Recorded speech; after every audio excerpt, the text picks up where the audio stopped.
하지만 우리가 3번의 선거를 통해 확인한 건 는 결국 이긴다는 강력한 흐름입니다. 여론조사에서 지금 1위가 진짜 이길까요?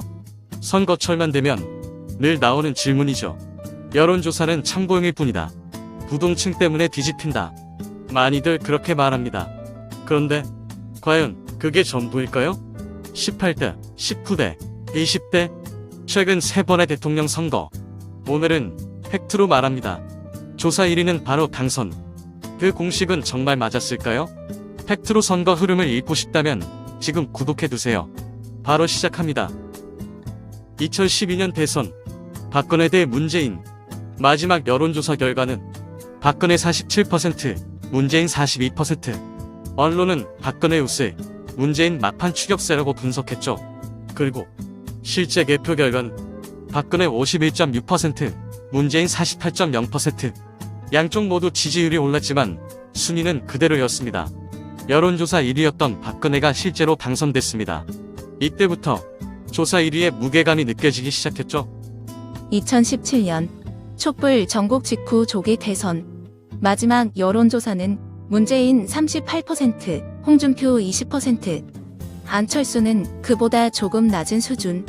그리고 개표 결과는 문재인 41.1%, 홍준표 24.0%, 안철수 21.4%. 문재인 후보는 조사보다 3%포인트 가까이 상승하며 그대로 승리. 보수층 결집으로 홍준표가 올랐지만 1위였던 문재인의 선두는 흔들리지 않았습니다. 두 번째 대선에서도 여론조사 1위 실제 당선이 또 한 번 증명됐습니다. 2022년 사상 초접전의 대선. 마지막 여론조사 결과는 윤석열 39%, 이재명 38%. 막판 여론조사도 1%포인트 차. 정말 아슬아슬했죠. 그런데 개표 결과는 놀라웠습니다. 윤석열 48.6%, 이재명 47.8%. 두 후보 모두 무려 9%포인트 이상 상승. 그럼에도 불구하고 조사 1위였던 윤석열이 결국 승리합니다. 사상 최적전이었지만 또 한 번 1위가 이겼습니다.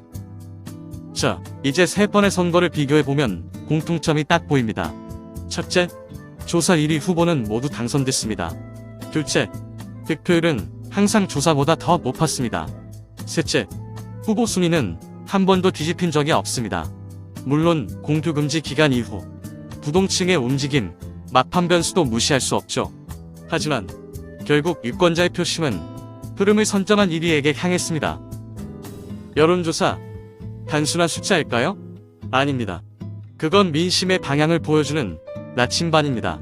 물론 맹신은 금물입니다. 하지만 우리가 3번의 선거를 통해 확인한 건 여론조사 1위는 결국 이긴다는 강력한 흐름입니다. 선거 막판, 부동층이 변수라지만 그 역시도 결국 강한 흐름 쪽으로 쏠렸습니다. 이제는 단순한 우연이 아닙니다. 조사 1위는 결국 이긴다. 그 수치 뒤에 숨은 표심을 읽는 것. 그게 바로 이번 선거를 이해하는 열쇠입니다. 오늘 영상이 도움이 되셨다면 좋아요와 구독, 알림 설정까지 꼭 부탁드립니다. 감사합니다.